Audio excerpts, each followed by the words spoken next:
नमस्ते दोस्तों, कैसे आप सभी। उम्मीद है कि आप लोग अच्छे होइएगा और अपने पठन पाठन की क्रिया में मस्त व्यस्त और जबरदस्त होइएगा। तो कैसे आप सभी पठन पाठन की क्रिया में मस्त है कि नहीं, आप लोग अपना जो है पढ़ाई अच्छे से कर रहे हैं कि नहीं। तो दोस्तों, जैसा कि मैंने आपको पिछली कक्षाओं में बताया था कि बायोलॉजी का जो है हम लोग टॉपिक स्टार्ट कर चुके थे। बायोलॉजी का साइंस का जो दूसरा टॉपिक होता है बायोलॉजी, उसका जो है हम लोग टॉपिक स्टार्ट कर चुके थे। पहला टॉपिक का नाम था, पहला जो हमारा अध्याय मतलब जो है पहले चैप्टर का जो अध्याय था मेरा, वो था जैव प्रक्रम। ठीक है ना। तो जैव प्रक्रम के बारे में हम लोग कुछ कल की क्लास में कुछ जाना था। तो उम्मीद है कि आप लोग उस क्लास को देखे होइएगा, और नहीं भी देखे हैं तो पहले उस क्लास को देख लीजिए, फिर उसके बाद जो है इस क्लास को देखिएगा। ठीक है ना। तो चलिए हम सबसे पहले बात करते हैं कि कल हमने क्या जाना। कल हमने जाना निर्जीव और सजीव के बारे में और जैव प्रक्रम के बारे में, यानी कि जैव प्रक्रम का परिभाषा क्या होता है इसके बारे में। जैसा कि आप लोग व्हाइट बोर्ड पर देख रहे हैं, देखिए क्या लिखा हुआ है कि जैव प्रक्रम क्या है। जैव प्रक्रम वह सारी क्रिया है जिनके द्वारा जीवों का अनुरक्षण होता है, यानी कि जीवों का जो शरीर होता है उनका मरम्मत होता है, उनका देख रेख होता है। इसी क्रिया को जो है हम जैव प्रक्रम कहते हैं। ठीक है ना। इसी क्रिया को हम क्या कहते हैं, जैव प्रक्रम कहते हैं। ठीक है ना। अब हम बात करेंगे जैव प्रक्रम के भेद कितने होते हैं। ठीक है। जैव जो प्रक्रम है इसका कितने भेद होता है। ठीक है ना। तो देखिए ये हमारा जैव प्रक्रम है। तो देखिए जैव प्रक्रम के भेद, जैव प्रक्रम के भेद, इसको जो है जैव प्रक्रम को हम मुख्यतः चार भागों में विभक्त करते हैं। ठीक है ना। वो चार भागे क्या क्या है इनके बारे में जानते हैं। देखिए ये हमारा चार जो भाग है, पहला है पोषण, दूसरा है श्वसन, ये हमारा दूसरा है श्वसन, और तीसरा है परिवहन, और चौथा है उत्सर्जन। इन चारों का काम अलग अलग होता है। ठीक है ना। इन चारों का काम जो है अलग अलग होता है। जैसे मोटरसाइकिल में नहीं होता है कि पेट्रोल डालते हैं तो मोटरसाइकिल चलता है, उसके बाद इंजन चालू रहता है तभी चल पाता है। तीसरा जो कंडीशन होता है उसमें जो है मोबिल भी रहता है तभी चलता है, मोबिल जब तक नहीं रहेगा नहीं चलेगा। चौथा नंबर पे होता है उसमें जो कचरा उचरा निकलता है, कचरा किससे निकलता है, साइलेंसर से निकलता है। तो इसी तरीके से जो है इसमें भी हमारे जो है जैव प्रक्रम में भी होता है। ये चार प्रकार के होते हैं। पहला होता है पोषण, दूसरा होता है श्वसन, तीसरा होता है परिवहन, चौथा होता है उत्सर्जन। ठीक है ना। तो सबसे पहले हम जानते हैं कि पोषण में क्या होता है। देखिए पोषण में जो होता है ना, मोटे तौर पर अभी चलते हैं, उसके बाद हम लोग परिभाषा के तौर पर चलेंगे। ठीक है ना। तो मोटा मोटी हम जानते हैं कि पोषण क्या होता है। देखिए पोषण में जो होता है हमारा भोजन का जो है ना, खाना, कोई भी खाना हम खाते हैं और तभी तो शरीर में ऊर्जा बनता है। तो पोषण का मतलब होता है कि कोई भी चीज हम खाए तो वह पोषण हुआ। ठीक है। दूसरा होता है श्वसन। दूसरा में श्वसन में क्या होता है, जो चीज हम खाना खाए हैं, जो चीज को हम अंदर निगले हैं या खाना के माध्यम से खाए हैं, तो उसको जो है किस में परिवर्तित करेगा, ऊर्जा बनाएगा। उससे जो है मतलब जो है श्वसन क्या करेगा, उससे जो है ऊर्जा बनाएगा। तीसरा परिवहन, वो ऊर्जा, अब जो ये जो इससे पोषण से खाना खाए और दूसरा खाना से ऊर्जा बना, और ऊर्जा जो बना है वो एक ही जगह तो नहीं रहेगा, ऊर्जा को जहां जहां पे जरूरी होता है उसको सप्लाई करना परिवहन कहलाता है। उसको जो है सप्लाई करना परिवहन कहलाता है। और तीसरा नंबर तो ये हो गया, उसको सप्लाई कर दिया तो वो परिवहन हो गया। अब परिवहन के बाद जितना वो जहां जहां सप्लाई किया वहां पे जो यूज हुआ, और यूज के बाद जो कचरा बचा, कचरा कुचरा ये सब जो बचा, वो क्या होता है, उत्सर्जन के माध्यम से वो बाहर निकल जाता है। ठीक है ना। जैसे हम मुंह से खाएं, पोषण के तौर पे खाएं, और यहाँ पे हो गया उत्सर्जन के तौर पे बाहर निकाले। अब मुंह से खाएं, मुंह से तो नहीं निकालेंगे, तो ये जो कचरा उचरा हुआ ये निकलता है मल द्वार या पेशाब द्वार के माध्यम से। ठीक है ना। तो ये उत्सर्जन हो गया। ठीक। तो ये सारी चीजें हमने जाना। अब हम बारी बारी से जानेंगे कि पोषण क्या होता है। ठीक है ना। अब हम बारी बारी से जानते हैं पोषण क्या होता है, श्वसन क्या होता है, परिवहन क्या होता है, और उत्सर्जन क्या होता है। ठीक है। चूंकि हमने ये दो टॉपिक पढ़ चुका था, तो अब ये हमारा अगला टॉपिक है, ये हमारा है पोषण। देखिए पोषण क्या होता है कि शरीर में जो भी क्रियाएं होती है उनका जो है अनुरक्षण, यानी जो भी चीज हम खाते हैं वो पोषण के द्वारा ही होता है। ठीक है ना। तो सबसे पहले हम बात कर लेते हैं कि पोषण क्या होता है। देखिए पोषण हिंदी में कहते हैं पोषण, इंग्लिश में कहते हैं न्यूट्रिशन। ठीक है ना। क्या कहते हैं, न्यूट्रिशन। ठीक है। इंग्लिश में न्यूट्रिशन कहते हैं और हिंदी में क्या कहते हैं, पोषण कहते हैं। ठीक है। तो सबसे पहले हम जान लेते हैं कि पोषण होता क्या है। देखिए परिभाषा बाद में जानेंगे, पहले एक मोटे तौर पे जान लेते हैं। ठीक है ना। कि पोषण हमें विभिन्न काम करते हैं। जैसे पोषण में क्या होता है, जो भी हम काम करते हैं पूरे दिन नाइट, या जो भी, कहने का मतलब यह है कि कोई भी काम हम करते हैं खेलते हैं, कूदते हैं, खाते हैं, पीते हैं, दौड़ते हैं, बैठते हैं, उठते हैं, ये सारा जो काम हम करते हैं इसमें क्या होता है, हमारी ऊर्जा की खपत होती है। हमारी ऊर्जा की जो खपत होती है, तो इस खपत को फिर से ऊर्जा के रूप में लाने को वापस, यानी फिर से ऊर्जा को वापस करना कैसे होगा, ये पोषण के ही माध्यम से होगा। जब तक हम जो ऊर्जा खर्च करते हैं और उसको खाएंगे नहीं, तो अगर ऊर्जा जो खर्च करते हैं तो फिर से हम अगर कोई खाना या कोई पकवान खाएंगे नहीं, तो क्या हमारे शरीर में ऊर्जा प्राप्त होगा? नहीं होगा, क्योंकि जब हम खेलते हैं, दौड़ते हैं, कूदते हैं, बैठते हैं, तो ऊर्जा तो हमारा खत्म हो गया। तो दूसरा रूप ये हुआ कि ऊर्जा प्राप्त होगा कैसे, ये तो खत्म तो हो गया, खेलते पीटते हैं, दौड़ते हैं, तो ये ऊर्जा तो खत्म हो गया। तो यही होता है कि ऊर्जा जो खत्म होता है उसको पुनः जो है, उसको जो है खाने पीने के सामान के जो है द्वारा हमारे शरीर में ऊर्जा उत्पन्न करता है, इसी में पोषण कहलाता है। ठीक, इसको परिभाषा के तौर पे हम चलते हैं। देखिए पोषण क्या है, देखिए पोषण यानी न्यूट्रिशन, भोजन को शरीर के अंदर ले जाना, और क्या कह रहा है, ध्यान से देखिएगा कि भोजन को शरीर के अंदर ले जाना और उससे मिलने वाली ताकत का इस्तेमाल शरीर को बढ़ाने और बीमारियों से दूर रखने में, दूर बीमारियों से लड़ने में करने की क्रिया को पोषण कहते हैं। देखिए कह रहा है कि भोजन को, कोई भी चीज हम खाते हैं तो वो भोजन ही कहलाता है, यानी कि भोजन को शरीर के अंदर, भोजन को शरीर के अंदर,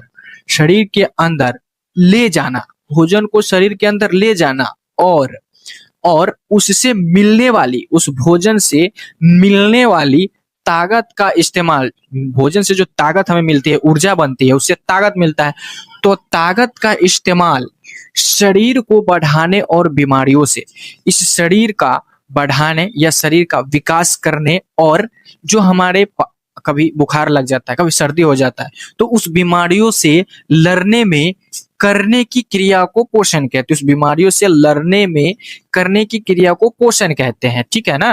तो ये हमारा हो जाता है पोषण। देखिए पोषण जो है, भोजन हमारे शरीर में, शरीर को ऊर्जा देता है तथा शरीर की वृद्धि, मरम्मत और विभिन्न कार्यों के लिए आवश्यक होता है, ठीक है ना। तो ये हमारा पोषण हो जाता है। ठीक, ये हमारा क्या हो जाता है, पोषण हो जाता है। देखिए और पोषण के भी यहाँ पे प्रकार होते हैं कि पोषण कितने प्रकार के होते हैं। देखिए यहाँ पे मैंने लिखा है कि पोषण का जो है मुख्यतः 2 प्रकार होता है, ठीक है ना। 1 मिनट, पोषण को हमने लिखा है कि 2 प्रकार का होता है, लेकिन उससे पहले हम जानते हैं कि पोषण के जीवन की उपापचय, यानी कि जीवन संबंधी लाइफ प्रोसेस को जो है सुचारू रूप से चलाने के लिए प्रत्येक जीव को 2 प्रमुख आवश्यकताएं होती है, 2 प्रमुख आवश्यकताएं होती हैं, ठीक है ना।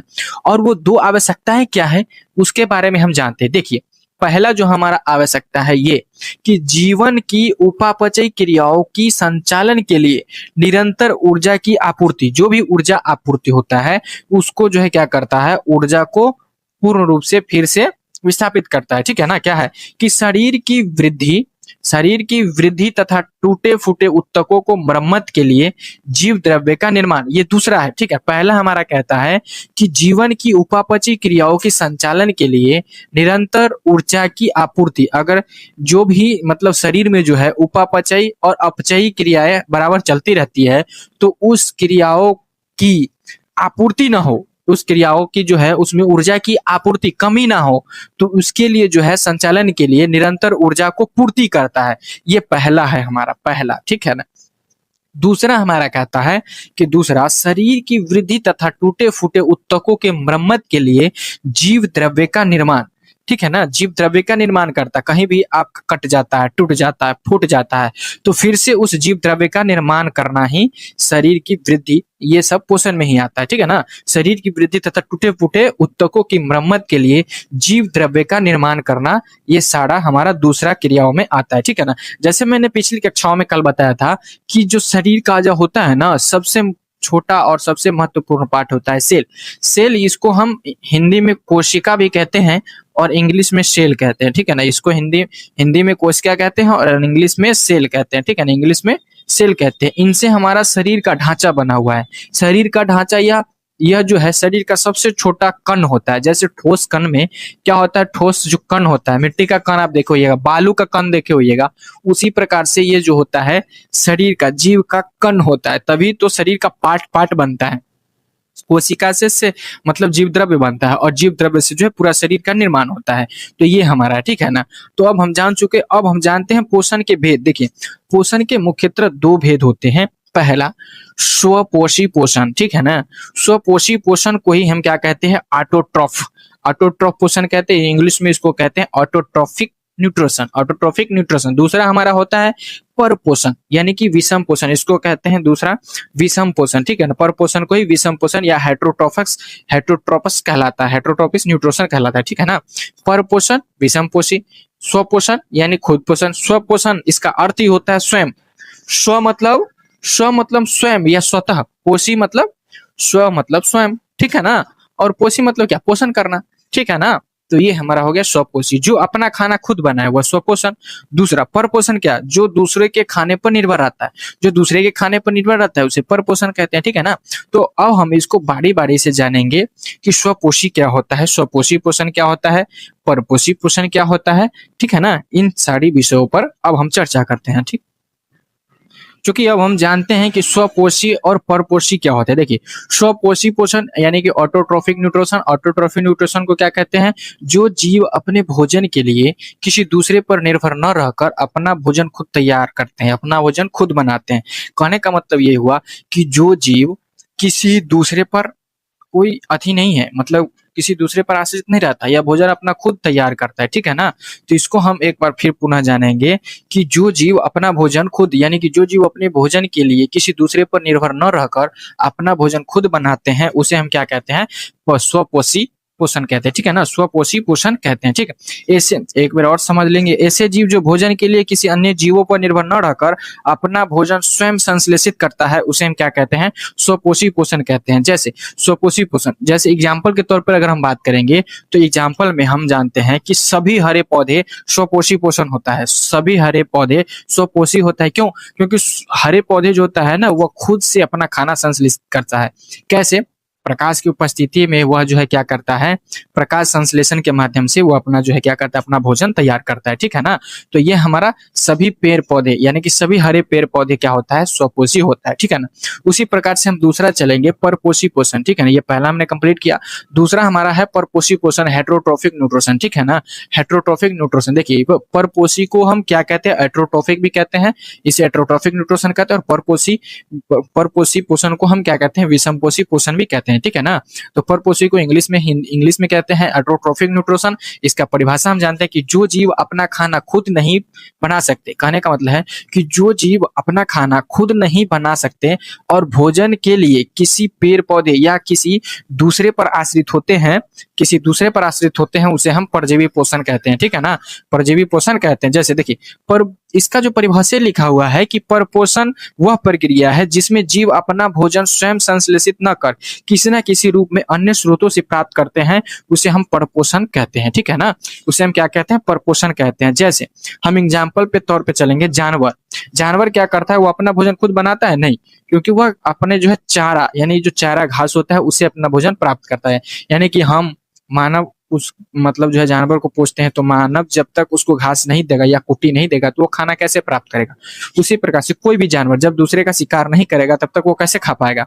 तो जानवर ये हमारा है क्या आ जाएगा, परपोषी पोषण में ही आएगा, ठीक है ना। इस उदाहरण के तौर पर इंसान भी जो है परपोषी पोषण में ही आएगा, और साथ ही साथ शेर, गाय, कुत्ता, अमरबेल आदि ये सारी चीजें जो है क्या होगा, परपोषी पोषण में ही आएगा। तो ये हमारा टॉपिक रहा कहाँ, पोषण, स्वपोषी पोषण, परपोषी पोषण, ठीक है ना। ये सारा चीज हमारा किस में आया, स्वपोषी पोषण में आया, परपोषण में आया, और क्या हो गया, ठीक है ना। इस स्वपोषी पोषण को इंग्लिश में ऑटोट्रॉफिक न्यूट्रिशन कहते हैं। इस जैसे सभी हरे पौधे स्वपोषी होते हैं। दूसरा परपोषण में हम सभी आते हैं, जानवर भी आता है, कुत्ता भी आता है, लकड़बग्गा भी आता है, दुनिया के जितने भी जानवर होते हैं वे सभी आते हैं जानवर में, ठीक है ना। तो जानवर किस में आएगा, परपोषी पोषण में आएगा, ठीक है ना। तो चलिए आज की वीडियो में बस इतना ही, हम फिर मिलेंगे अगली वीडियो।